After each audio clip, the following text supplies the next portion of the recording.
Why green hydrogen matters in the energy transition. Imagine a fuel that doesn't release harmful gases linked to 1 in 5 deaths worldwide when it's burned. Instead, it produces something as harmless and useful as drinkable water. That's the big promise of hydrogen energy. With everyone looking for alternatives to fossil fuels, hydrogen is quickly becoming a hot topic. Even major players like Adani and Ambani are betting big on it. We wanted to break down hydrogen energy in a simple way, why it matters, how it works, the problems it might solve, whether it can really work on a big scale, and what the future could hold. We are not experts, but this is our best shot at explaining it in plain, easy to follow language.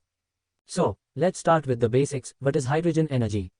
In simple terms, it's about using hydrogen gas, H, as a fuel. You might remember from school that hydrogen is the most common element in the universe. But here's the catch, unlike coal, oil, or natural gas, you can't just dig up a bunch of hydrogen on Earth. It's not hanging around ready to use. To make hydrogen energy, you first have to produce hydrogen gas, kind of like how we have to generate electricity before using it. Just like electricity is created using things like fossil fuels, wind, or solar power, hydrogen also needs a starting point. The process of making hydrogen determines its color, and yes, hydrogen comes in a rainbow of colors depending on how it's produced. There's black, brown, green, pink, purple, gray, blue, you name it.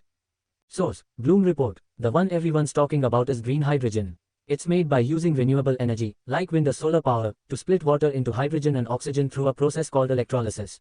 Since it uses clean energy and water, green hydrogen is often seen as the cleanest option. Plus, it doesn't release any harmful emissions while being produced. Source: energy.gov. Now that we've covered the basics, you might be wondering, why do we even need hydrogen for the green transition? At first glance, the obvious answer seems to be switching to renewable or low-carbon electricity, like powering electric cars or heat pumps directly. That feels simpler than using renewable energy to make green hydrogen, only to burn that hydrogen later. And for the most part, that's true. Hydrogen is much less efficient, according to most estimates. Take electric vehicles, EVs, for example. Even with a 5% energy loss during transport and another 10% while charging and discharging batteries, EVs are still about 80% efficient overall. In comparison, hydrogen vehicles lose 30% to 40% of the renewable energy during hydrogen production and then another 40% when the hydrogen is used in a fuel cell. Basically, it takes more energy to produce hydrogen through electrolysis than the hydrogen gives back when it's converted to usable energy. So, why are we still talking about hydrogen if it's so inefficient? Because hydrogen still plays an important role in industries and transportation where using electricity isn't practical, affordable, or even possible with today's technology. These are often called the hard-to-electrify or hard-to-abate sectors. Source: FT. Think about high-temperature industrial processes like making steel or cement. These typically rely on coal, and electric furnaces just don't get the job done. Or consider heavy-duty, long-distance transport, where massive battery packs aren't practical or cost-effective because they don't store enough energy for the weight. These sectors are responsible for a big chunk of co-emissions. So, while green hydrogen isn't a perfect solution for everything, it can still play an important role in the broader move to cleaner energy. Source: Bloom Report. So, what's the world doing about it? According to the World Energy Outlook 2024, about 97 million tons of hydrogen were produced globally in 2023.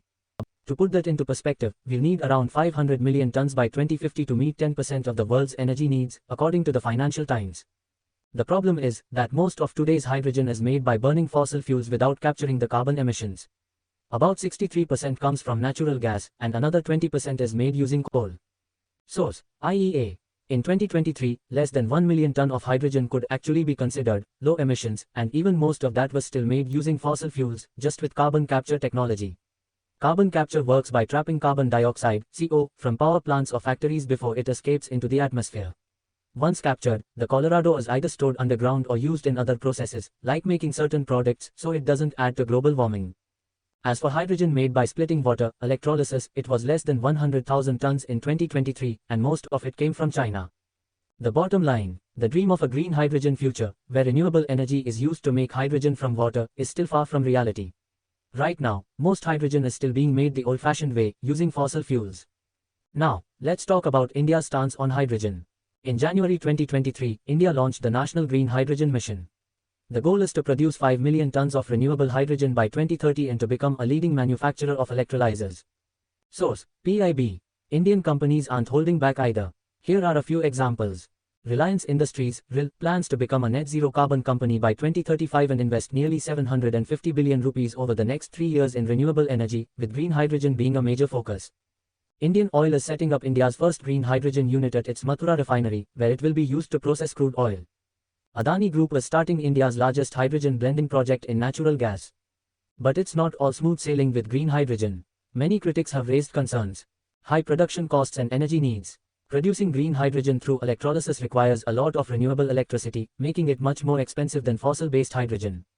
Infrastructure challenges. Transporting, storing, and distributing hydrogen needs specialized infrastructure, like pressurized tanks and pipelines, which is still underdeveloped and expensive to build. Efficiency losses. Turning electricity into hydrogen and back into electricity, if used in fuel cells, involves a lot of energy loss, making the system less efficient overall. We know this is a complex topic, and there's a good chance we've missed some important details or oversimplified things. If you are an expert and have insights to share, or if you notice any gaps in our explanation, please share your thoughts in the comments. We'd love to learn from you.